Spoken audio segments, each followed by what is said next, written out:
The cowboy swore he'd never marry until he saw her step off the train with tears in her eyes. He swore he'd never love again. Not after the storm took everything: his wife, his son, his heart.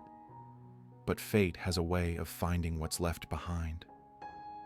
The train came through the snow that day, and she stepped off with nothing but a suitcase, 17 cents, and a tear that caught the dying light. He should have turned away, but something in her eyes, something broken and brave, made him stay. Two strangers in a cabin of fire and silence. Two hearts marked by loss, daring to feel again. In a land where winter never forgives, love found them anyway. Because some vows aren't meant to last forever. And some hearts only learn to beat again when they're brave enough to break. The sun sank low over the Montana plains, washing the wild fields in a pale gold tinged with ash. The wind cut sharp and cold, slicing through the thick coat of the man standing motionless before two weathered graves.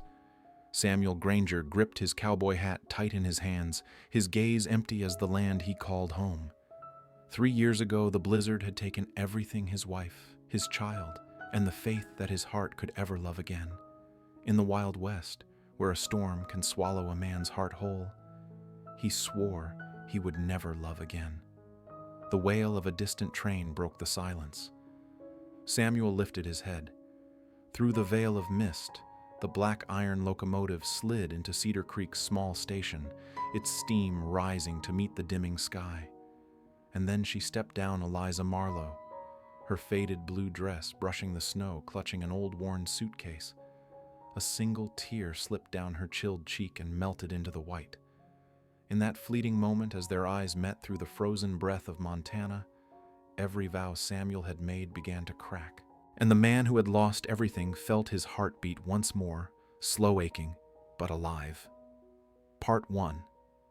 The bride lost in the snow. The train let out a long, mournful whistle across the empty plains of Montana before it slowed to a stop amid an ocean of white. Steam hissed from the iron beast's lungs, rising and vanishing into the frozen air. Cedar Creek Station was nothing more than a lonely speck in that icy wilderness, a sagging wooden awning, a few crates, and a tilted sign, its corner torn by the wind. No one waited, no voices greeted.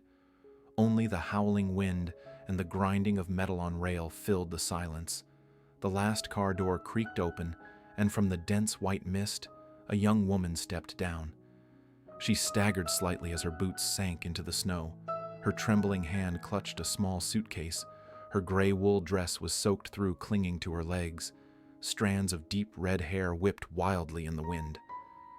Eliza Marlo, 24 years old, a mail-order bride, or rather one who had not yet been wed.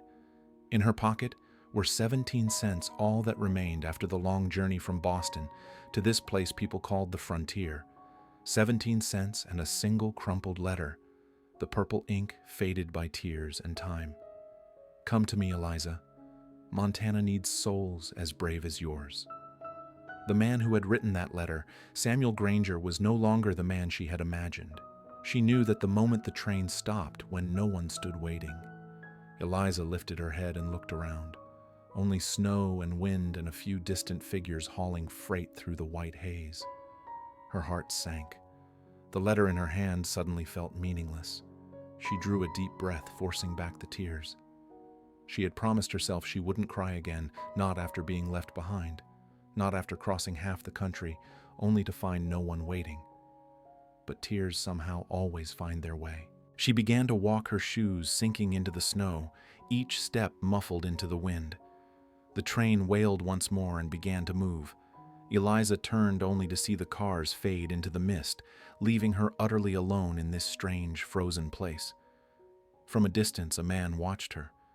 Tall, broad-shouldered, wrapped in a dark leather coat, his hat brim shadowed half his face. Samuel Granger. He hadn't planned to come to the station today. He had no reason to.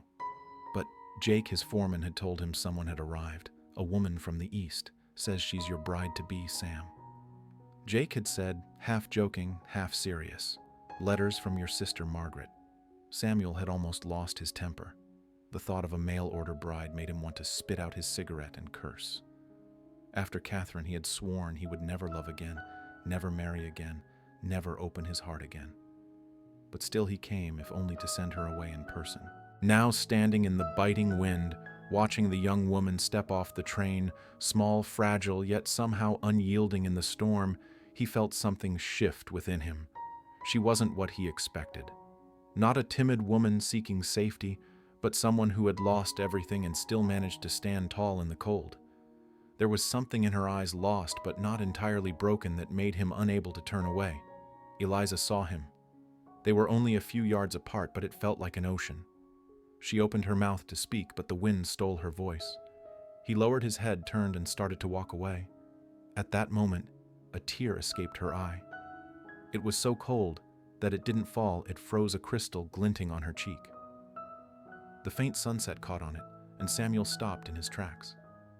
He didn't know why, only that the sight of her, a woman alone in the snow with a single frozen tear, pierced through every wall he had built in the last 3 years.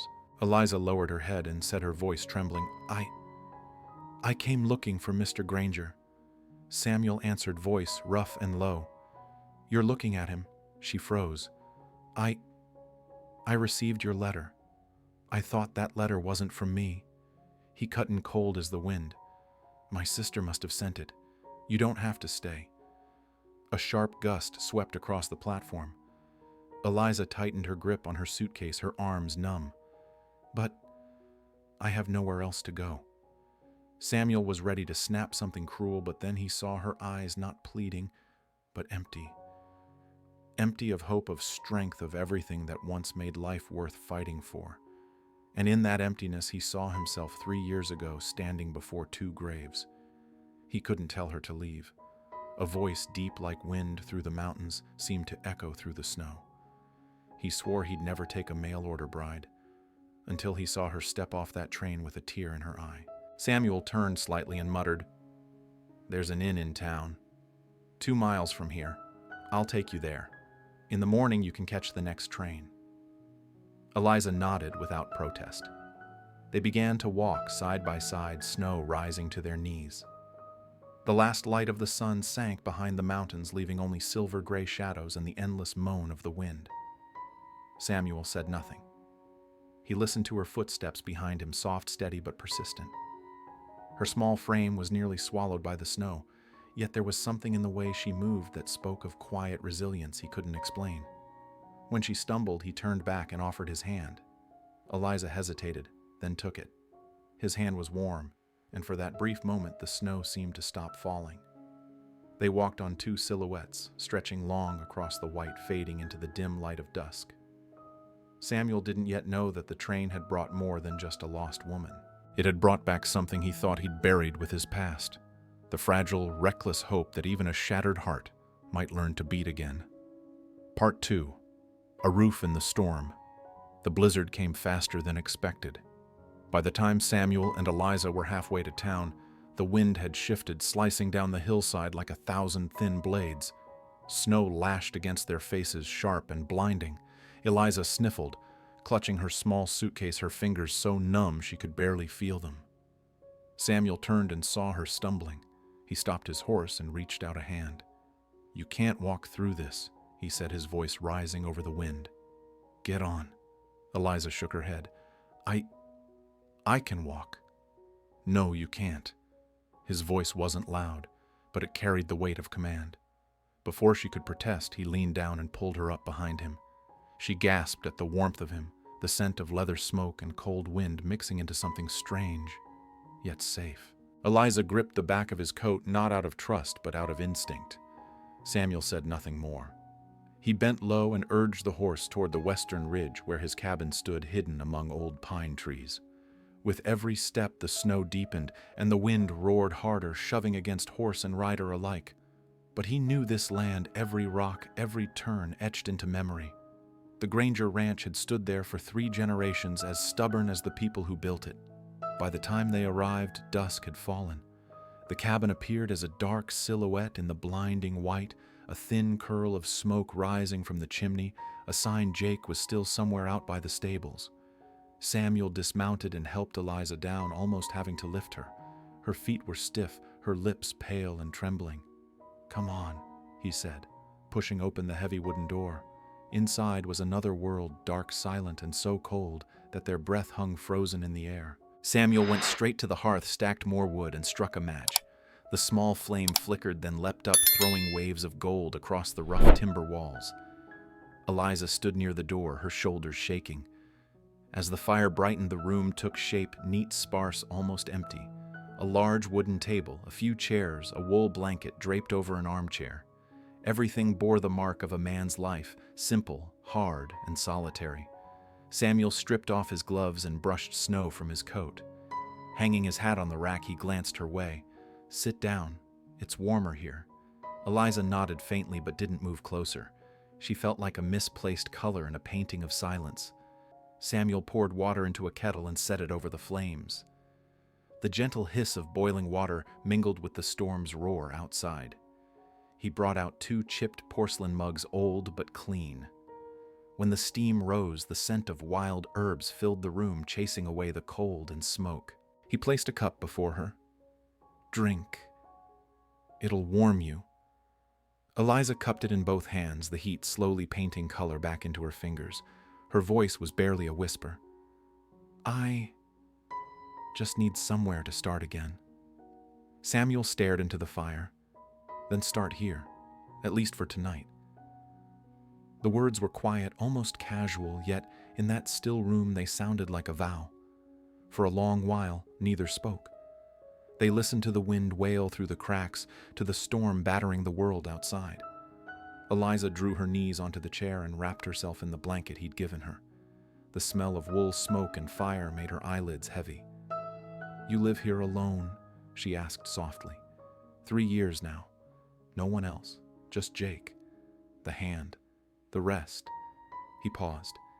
"Just me and the land." Eliza bowed her head. She understood more than his words said. A man living alone in a place like this had surely lost something or someone.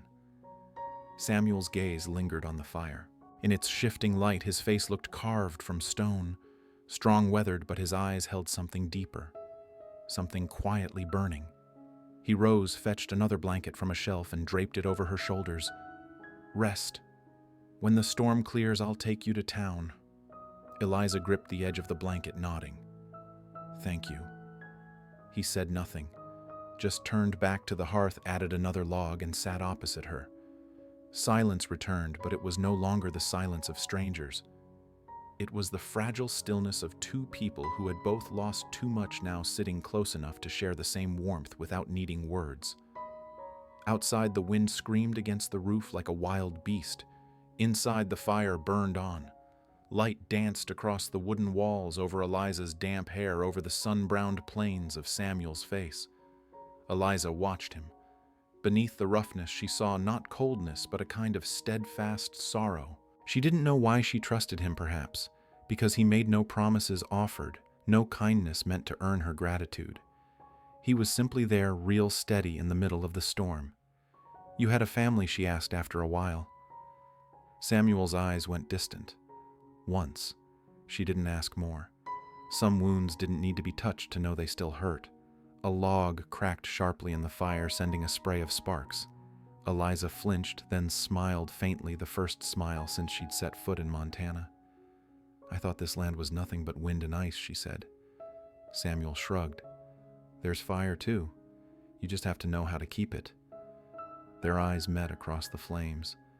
No words, just a quiet understanding, a fragile spark between 2 broken souls, as delicate and bright as the fire itself.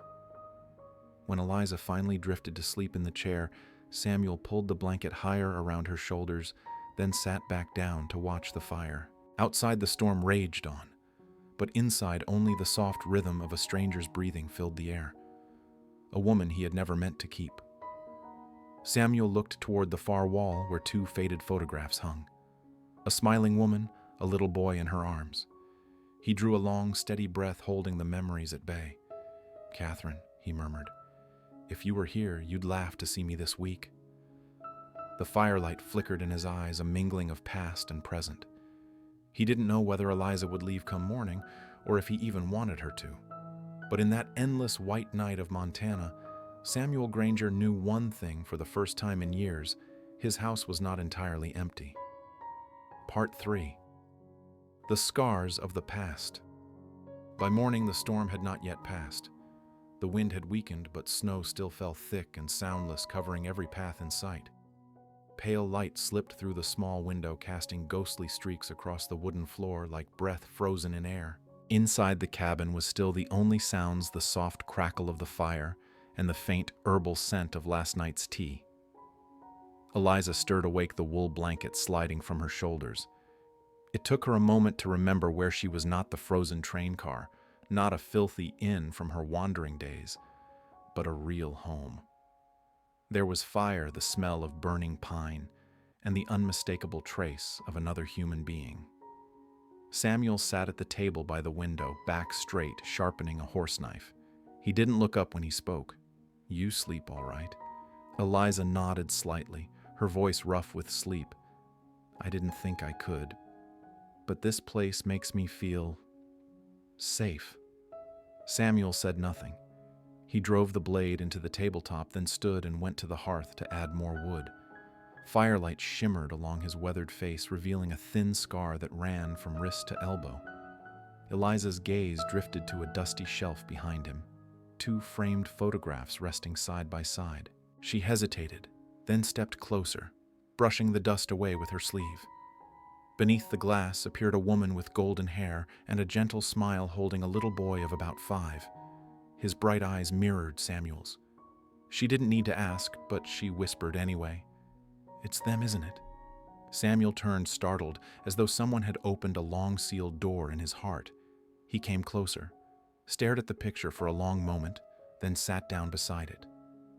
"Catherine," he said hoarsely, and the boy's name was James.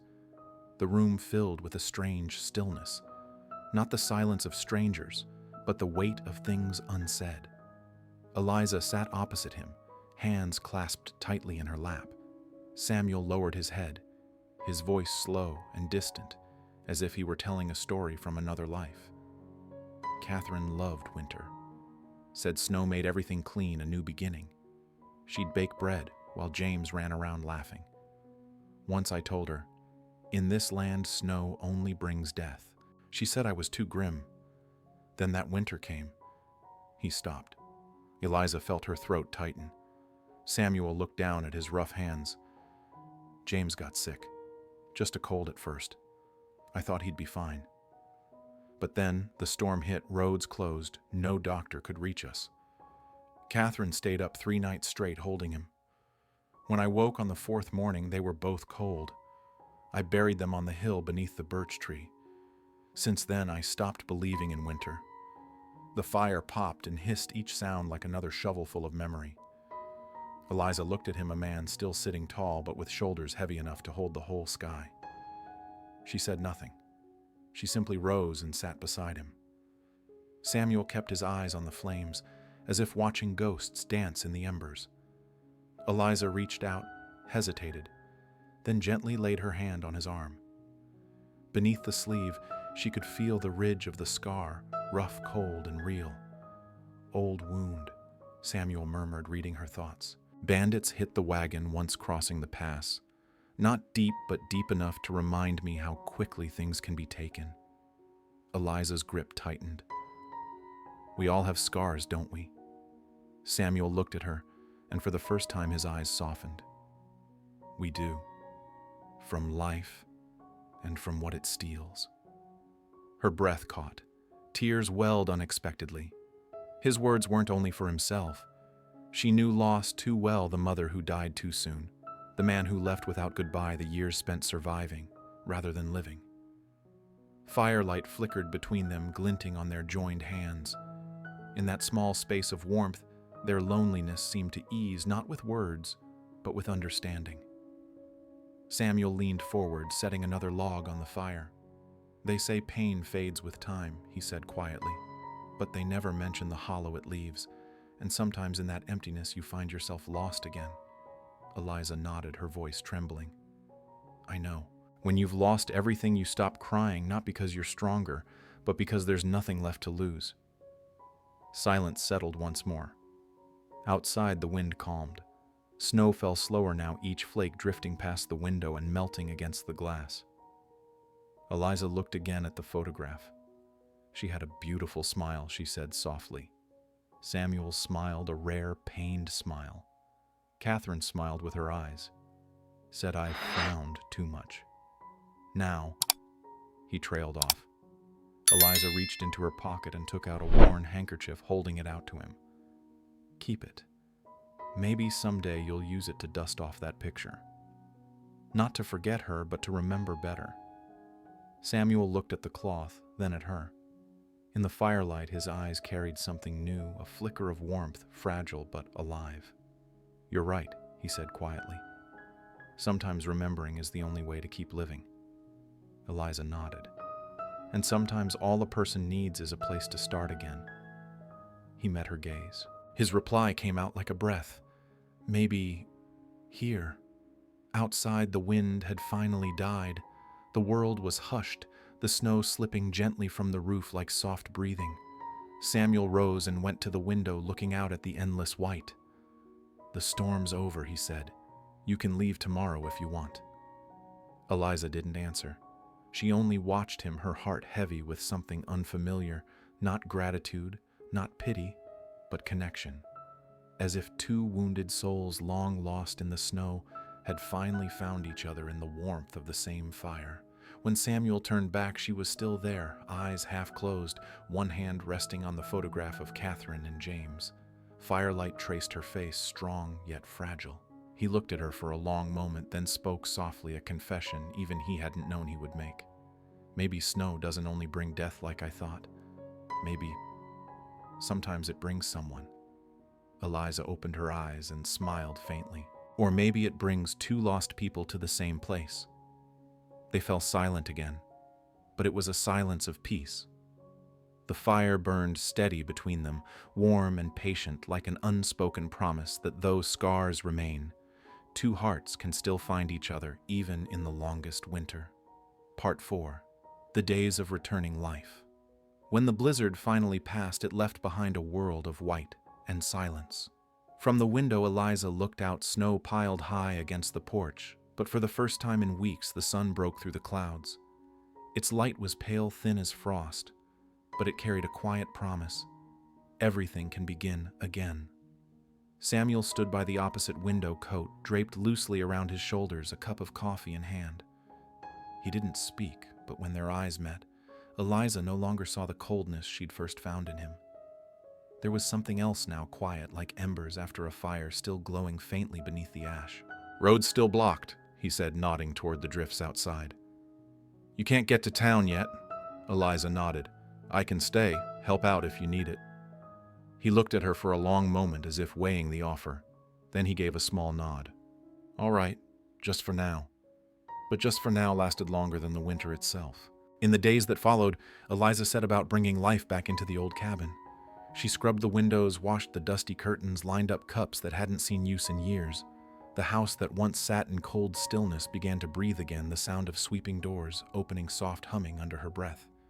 When Samuel returned from checking the stables one afternoon, he found her standing on a chair, reaching to place a vase of wildflowers on the mantel. Where'd you find those? He asked. Eliza turned, hair tousled by the wind. Under the birch. The snow hasn't fully melted yet, but the sun's warm enough for a few to bloom. Samuel glanced around the room, surprised. The air no longer smelled of damp wood and silence. It smelled of life. He muttered almost to himself, This place hasn't looked this alive in years. Eliza smiled, still arranging the flowers. Maybe it just needed someone stubborn enough to stay. They both laughed, their first shared laughter since meeting. It was small, almost shy, but it changed the air between them like the first trickle of water under melting ice. Spring came slowly to Montana, but it came. The snow receded. Patches of brown earth peeked through. Horses were let out to graze, the faint scent of new grass drifted on the wind. Each morning, Eliza followed Samuel out, learning to feed the horses, measure grain, split firewood. At first, he told her to stay inside. She only grinned. I don't know how to sit still. She wasn't skilled, but she was persistent. Her once delicate hands grew rough and calloused, yet every time she got a splinter, she laughed it off. Samuel watched puzzled and quietly admiring. She wasn't like Catherine. Not gentle, not demure. Eliza was wind-wild, unpredictable, but the kind of wind that made the land breathe again. One afternoon, as the sun tilted low across the plains, they rode out together. Samuel led Eliza, following her hair flying behind her in the gold light. She was both terrified and exhilarated. When her horse stumbled in a patch of thawing snow, he turned quickly, steadying the reins. "Keep your back straight," he said, his voice low but calm. "A horse can sense fear. You've got to make it trust you." Eliza met his gaze, eyes bright. "I'm learning to trust too." Their eyes lingered a moment too long. Then Samuel looked away, urging his horse forward, but his heartbeat didn't settle as easily. That night they ate dinner together, not as host and guest, but as two people finally sharing a table. Eliza cooked beef and potato stew, simple but rich. Samuel sat at the head, looking at the bowl before him. "Haven't had a meal that wasn't Jake's in a long time," he said. "Hopefully you won't regret it," Eliza replied. He took a bite, then nodded. "No, I could live another few days just to have this again." Eliza laughed, a soft, clear sound that filled the cabin and melted into the fire's glow. For the first time, Samuel didn't flinch at laughter in his home. Once it had hurt him, every echo a reminder of Catherine and the child he'd lost. But now it felt peaceful. After dinner, they sat by the fire. Samuel brought out an old guitar, its strings loose and dusty. He strummed a few notes, the tone low, rough, but warm. Eliza tilted her head. "You used to play for someone, Catherine," he said quietly. "She said I sang terribly, but played well enough to make up for it. Then tonight, Eliza said, smiling play for someone who listens, not judges." Samuel smiled faintly and began to play again. The melody was incomplete, hesitant, but somehow it blended with the whisper of the wind outside. An old song reborn through new hands. When he finished, Eliza said nothing. She only poured more tea and murmured, "You know, sometimes people don't need to forget the past. They just need to learn how to live alongside it." Samuel looked at her for a long while, then nodded. "Maybe you're right." Days passed. Snow turned to mud, mud to firm earth, and wildflowers sprouted along the porch. Eliza planted lavender, claiming its scent helped her sleep. Samuel didn't believe her, but that night he slept deeper than he had in years. One morning he woke early to find her hanging new curtains. Sunlight poured through the fabric, scattering bright patterns across the walls. She turned and smiled when she caught him watching. "Looks better now, doesn't it?" Samuel nodded. "Not just the house." Eliza blinked, caught off guard, but didn't ask what he meant. They stepped outside with their coffee. From afar came the sound of cattle and the thawed stream whispering through the valley. Montana was waking, and perhaps so were their hearts. Samuel set his cup down, looking over the land. "You know," he said softly, almost to himself, "this place hasn't looked this alive in years." Eliza looked up, eyes bright in the morning light. "Maybe it just needed someone stubborn enough to stay." Samuel laughed, a true, unguarded laugh. In that moment, Eliza knew she had reached something deeper in him. Not pity, not gratitude, but trust. Above them, the Montana sky stretched endless and blue. Spring wind carried the scent of damp soil and new grass. Samuel turned to her, hair tousled, smiling faintly like sunlight after a storm, and he realized it wasn't only the ranch that had come back to life. It was him. That night before bed, Samuel stood by the window. On the table, the wildflowers Eliza had picked on her first day were still fresh. He brushed a finger along a purple petal, wondering how it had bloomed against so much cold. Maybe for the same reason Eliza had survived so much she was too stubborn to break. And he smiled quietly, unknowingly, the kind of smile of a man who, after years of winter, had finally remembered how. Part 5. The Wolves and the Courage. The sun had not yet risen, but the Montana sky was already heavy and dark. A northern wind swept across the plains, carrying the scent of ice and the strange silence that falls before a storm. Samuel fastened his coat and tightened the reins. "The cattle are gone again," he said. "I heard them bawling last night. Might be wolves." Eliza looked up from the stable where she was pouring feed into a trough.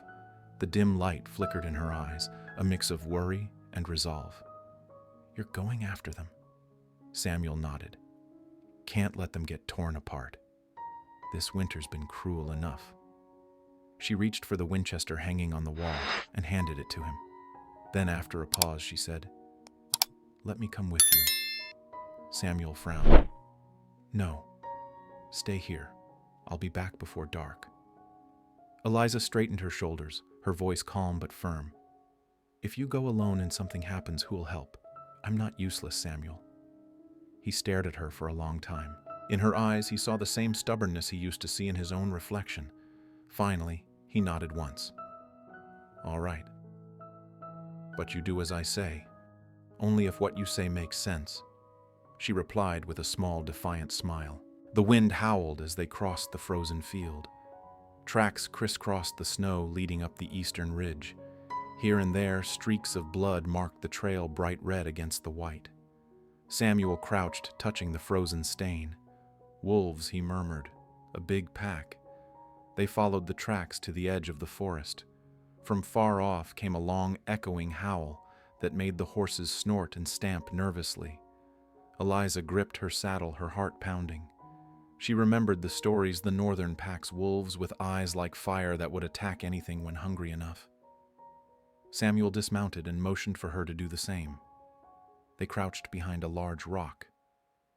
Down in the hollow below, a calf lay dead in the snow, and around it 6, maybe 7 wolves prowling. Eliza swallowed hard. "They're huge."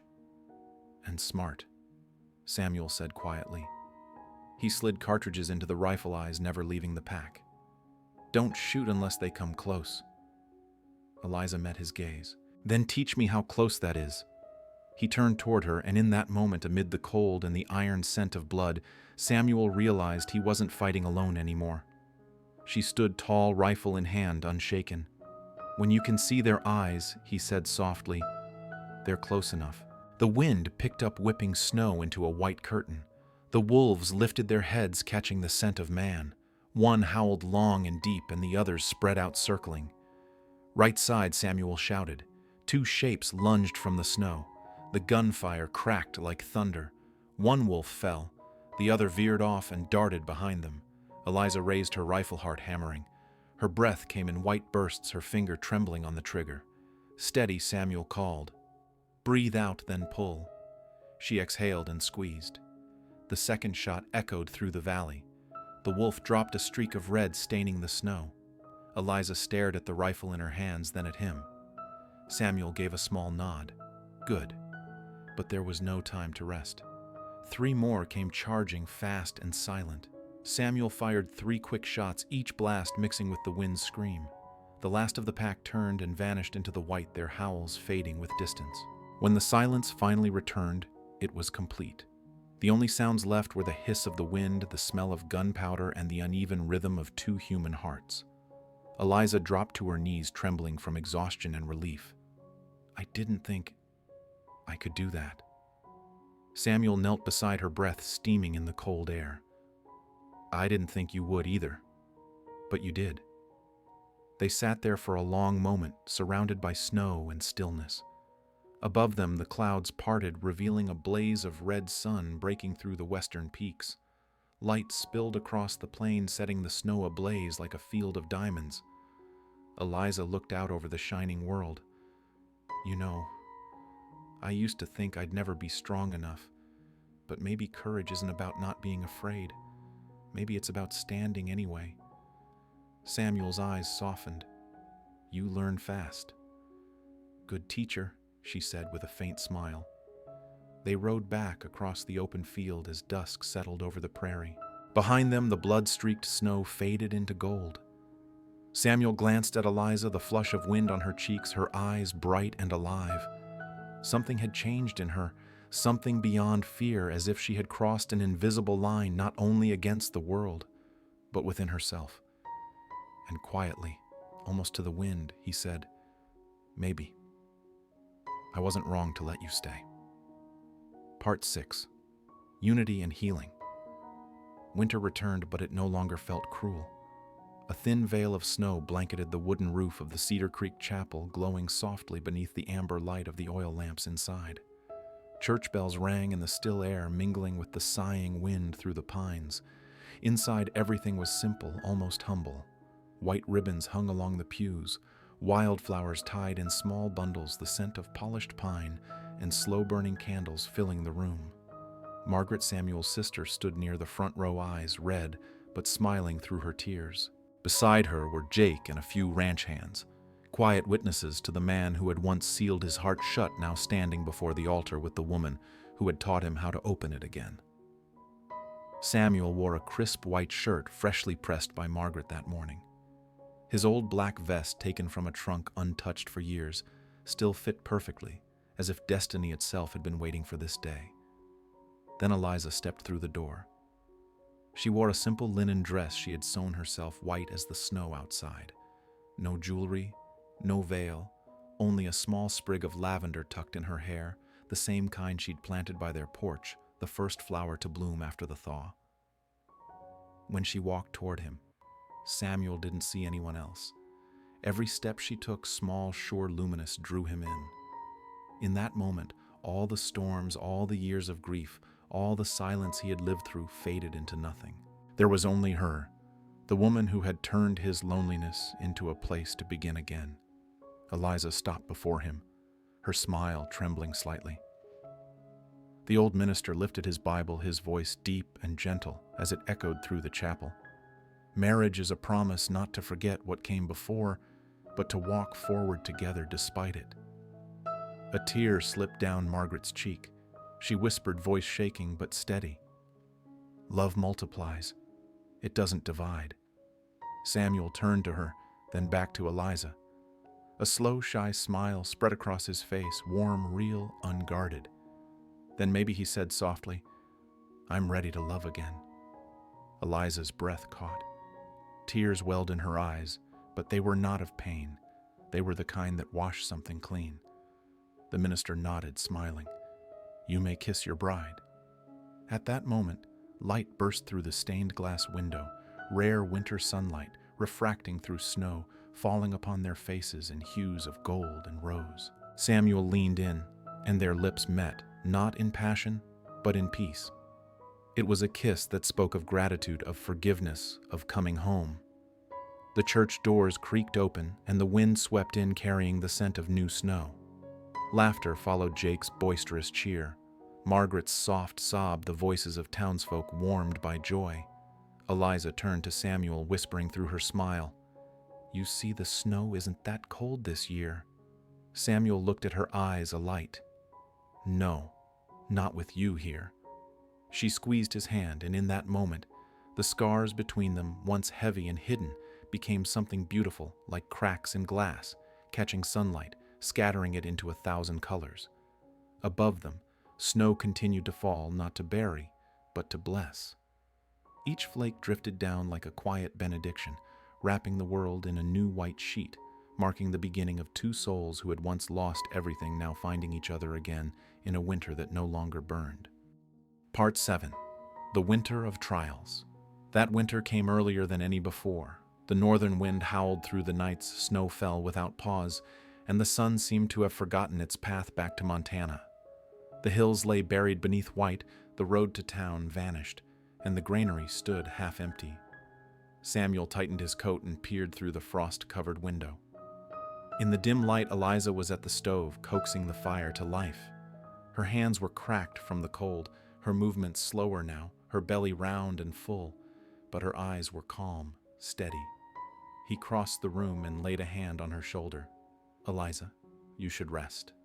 She turned, her smile soft as the breath of snow. "If I rest, who'll keep the fire going?" Samuel started to argue, but the words faded. The truth was, she was the one keeping this home alive, and him with it. The snow thickened in the days that followed until the cattle couldn't leave the barn.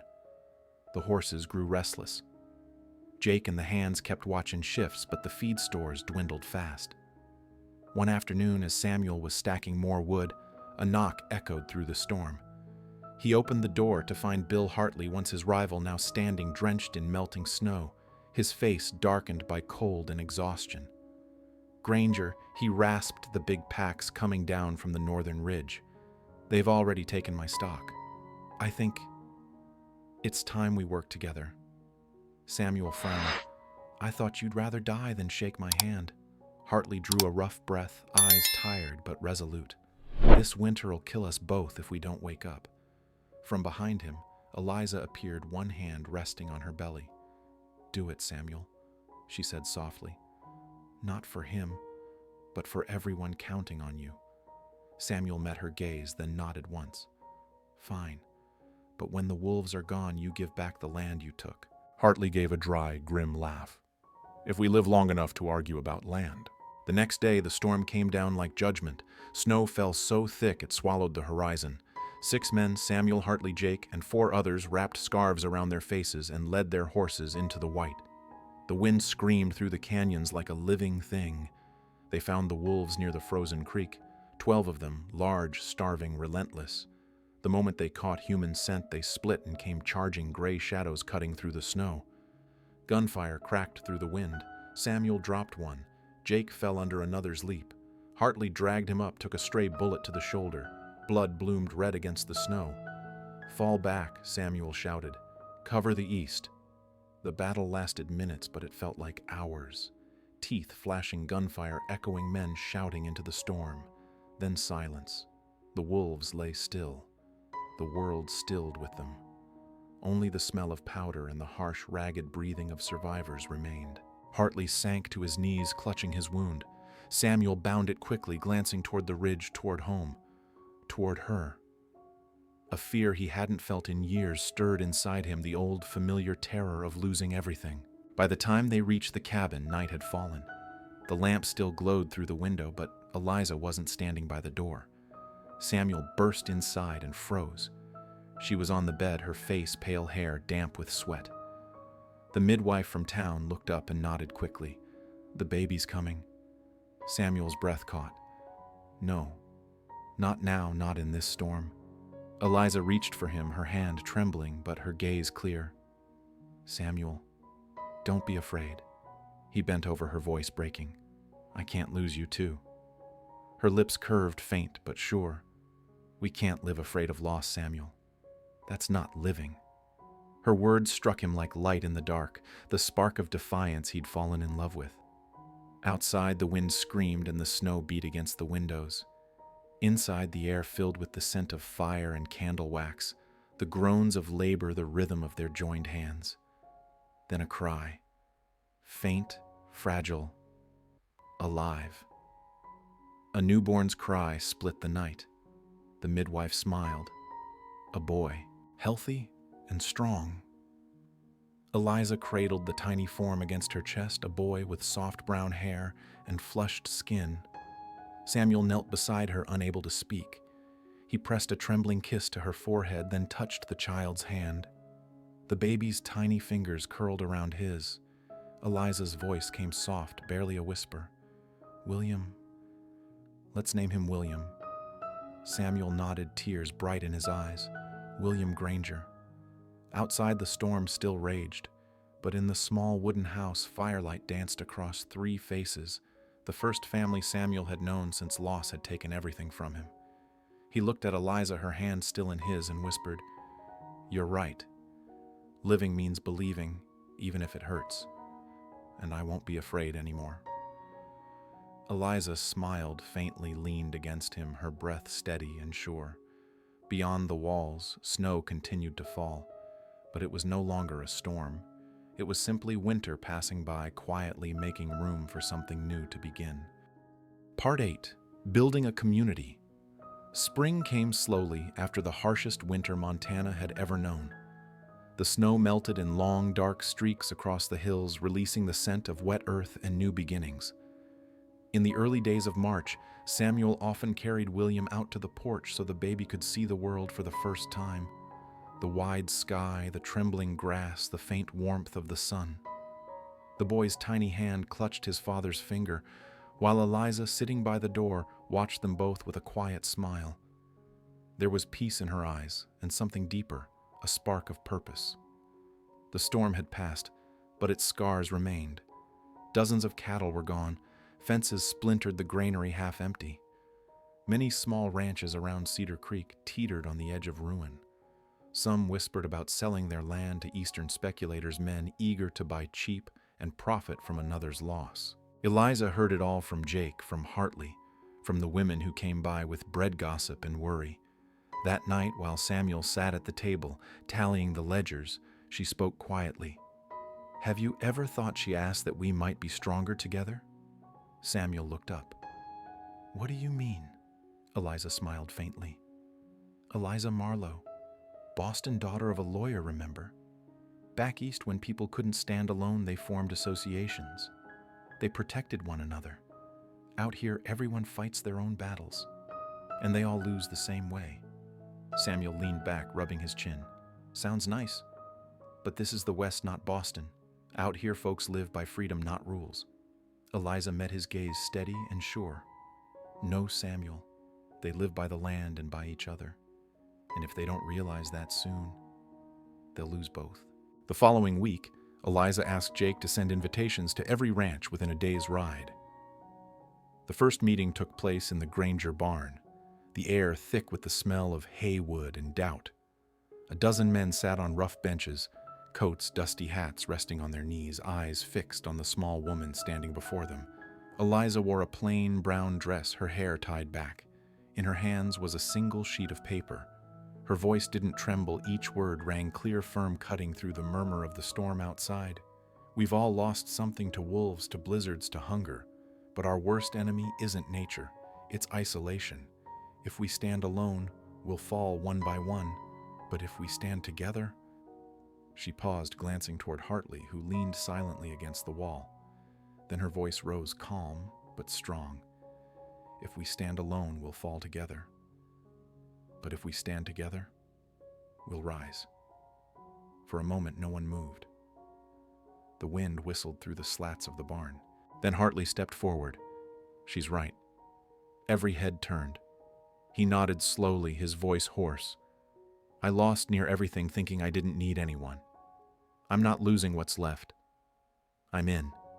Jake chuckled. "Well, if even he's in, I got no reason not to be." A few claps, then more. The barn filled with sound, hesitant at first, then sure. In the days that followed, Eliza and Samuel worked late into the nights, drafting what they called a charter. By the light of an oil lamp, she wrote while he read each line aloud. "Each ranch will share water sources, provide labor aid during calving season, and defend one another against theft or loss." Eliza set down her pen. "This isn't just about survival, Samuel. It's about dignity." He smiled, watching her over the flickering light.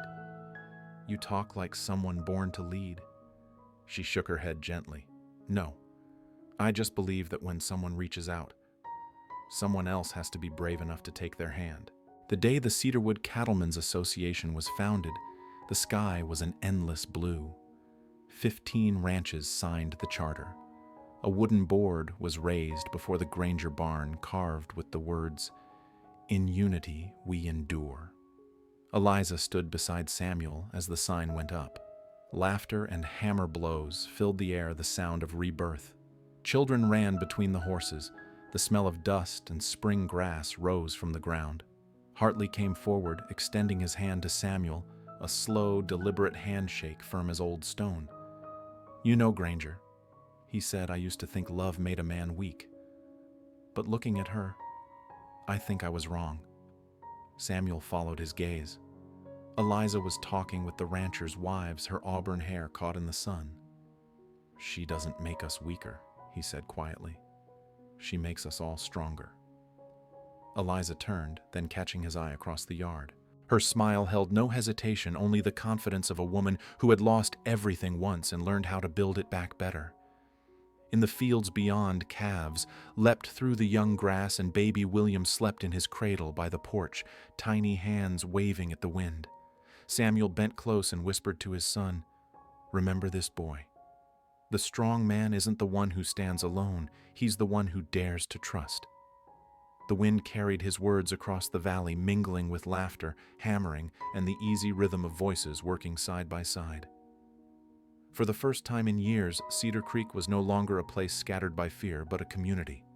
Eliza stood in the sunlight, narrowed her eyes toward the bright, endless sky, and whispered, "We've survived." Now, let's begin to live. Part 9. The House and the Children. The Montana sun rose slowly, its golden light spilling across the hills blanketed in tender spring grass. From the fields came the low calls of cattle, the distant crow of roosters, and the soft scent of fresh bread wafting from the kitchen. Life at Granger Ranch was no longer a battle against loss. It had become the steady rhythm of peace. William, their firstborn, was now 3. The brown-haired boy with bright eyes loved chasing horses more than learning words. Each morning, as Samuel headed for the barn, William came running after him, his small boots sinking into dew-wet grass. "Pa, let me ride." Samuel chuckled, lifting him high onto the saddle. "When you learn to keep your balance, I already can." His laughter rolled across the yard, a deep, easy sound Eliza said she hadn't heard from him in years. Eliza stood on the porch, her hand resting gently on her belly, another child growing there, another heartbeat beneath her own. This spring would bring new life, and for once there was no fear, only quiet joy. Months later, on an afternoon glowing with sunlight, the sharp cry of a newborn filled the small wooden house. Eliza, exhausted, smiled through her tears. Samuel held the baby, trembling slightly, as if holding something sacred. "Catherine," Eliza whispered. "Her name is Catherine." Samuel looked up. The name, once a wound, now felt like light filtering through the past. It no longer cut. It healed. "Catherine Elizabeth Granger," he said softly. "A beautiful name." Outside, the snowmelt ran in silver streams behind the house. Spring had truly come. The years passed, like the seasons, grass growing and fading storms giving way to sun. Granger Ranch thrived again. The barns filled, the herds grew strong, and a new sign hung proudly above the gates. Granger Ranch, Cedarwood member. Hartley hair gone silver visited often. Jake had married. Tom Bradley, the young man who once stumbled through letters under Eliza's patient teaching, now ran the ranch with steady hands. The Cedarwood community prospered. They shared water labor and the unspoken faith that together they had saved their land. Samuel still rose before dawn, riding out with the herd. When the sun climbed high, he'd return to find Eliza at the table, breakfast laid out, and William, now 5, proudly showing her a messy drawing of a horse in mountains. "That's you, Pa," the boy said, his eyes shining. Eliza smiled. "Your father's taller than that, sweetheart. I don't have brown for his coat yet." Samuel laughed, pressing a kiss to his son's head. "You will. Your mother always finds a way to finish what's missing." Eliza met his gaze, warmth and quiet humor in her eyes. The shadows that once haunted them were gone, replaced by the ordinary beauty of everyday life, love, work, laughter, and the gentle certainty that this peace was theirs to keep. In the evenings, when the wind carried the scent of dry grass from the pastures, Samuel sat by the fire with baby Catherine in his arms. Eliza read aloud from an old book, her voice soft and even. Sometimes she said, glancing up, "The best journeys are the ones we never planned." Samuel smiled, eyes fixed on the fire. "Best failure of my life." Eliza arched a brow, teasing, "You call me a failure?" He shook his head, voice low and full of warmth. "No, you're the miracle that came from it." She reached for his hand. The firelight flickered across their faces, catching the fine lines near their eyes, small marks of time and proof of a happiness they had built with their own hands. Outside, the prairie glowed beneath the setting sun. William's laughter echoed as he chased his own shadow and baby. Catherine stirred in her cradle on the porch, her tiny hands waving at the world. Above them, a thin trail of smoke rose from the chimney, fragile, peaceful, steady. A home, a life rebuilt. 2 souls once lost, now found. Eliza spoke softly, half to herself, half as a prayer. "If someone had told me happiness could live where the snow falls, I wouldn't have believed it. But now I know sometimes the cold only comes to see if your heart still knows how to be warm." Samuel wrapped an arm around her, eyes on the horizon burning gold. "And I've found my answer." Inside the cabin, the fire crackled, and through their shadows on the wall, the shape of a family, simple and strong, standing together in the land that had once known. only loss. Part 10, Second Chance, A New Life. The Montana prairie glowed beneath a slow-setting sun. Light spilled red and gold across the rolling fields as the cattle wandered home, their bells chiming softly in the wind. The air was so still that even the grass seemed to breathe. Before the wide wooden house, once a weathered ranch, now strong and full of life, Samuel Granger stood with his family, Eliza, William, and Catherine. Lavender bloomed purple around the porch, the windows glowed warm with light, and the home that had once been a refuge for grief had become something else entirely, a sanctuary of peace. Eliza held Catherine in her arms, smiling as the little girl tugged at her hair. Beside them, William, now 8, stood tall next to his father, his eyes bright as sunset. "Pa," he asked, "why do folks in town call our place the Second Chance Ranch?" Samuel chuckled softly. "Because this house was once empty, son, just wood and silence." And then, a woman stepped off a train in the middle of a snowstorm and made it home. Eliza turned toward him, eyes glistening. Samuel rested a hand on his son's shoulder, his voice low and full of memory. "When I was younger, I thought my life was over. I lost your grandmother Catherine and your brother James in a winter so cold it felt endless. I lived only to survive, not to love, not to hope. But then..." He looked at Eliza standing there in the fading light hair like burnished gold eyes alive with warmth, and smiled. "Then your mother appeared, not like a miracle but like a small flame in the snow. She didn't erase my past, she taught me how to live with it. And that saved me." William's eyes shimmered. Samuel knelt, placing a hand on his son's shoulder. "Not the life I planned," he said quietly, "but the life I was given. And that made all the difference." Eliza set Catherine down on the grass. The little girl toddled forward, stumbled, and laughed as she tried again. Samuel scooped her up, spinning her through the evening air as her laughter rang across the fields. The wind carried the scent of grass, wood, and peace. Eliza stepped closer, her voice soft. "You know, sometimes I think fate doesn't take things to punish us, it just makes space for what's meant to come." Samuel nodded. "Maybe so. Maybe loss is just how God teaches us to cherish what remains." He wrapped his arm around her. Catherine squealed with delight, and William ran through the tall grass, chasing the last rays of the sun. That simple scene, laughter, light, and love, told Samuel that his journey was complete. No longer the story of a man fighting fate, but of a heart that had learned how to love again. Twilight deepened. Stars began to bloom above the hills. In the distance, the lamps of neighboring ranches flickered to life, a constellation of homes stitched across the prairie. Cedarwood had grown strong, a place where no one fought alone anymore. Eliza rested a hand on Samuel's shoulder. "Look, Samuel, that's what we built. Not just a house, a whole new life." He squeezed her hand gently. "Not we alone, all of them, all of us believing together." Catherine had fallen asleep in Eliza's arms. William leaned against his father's side, drowsy but content. Samuel looked up at the glowing sky and whispered, "Catherine, if you can hear me, know that I kept my promise. I loved again.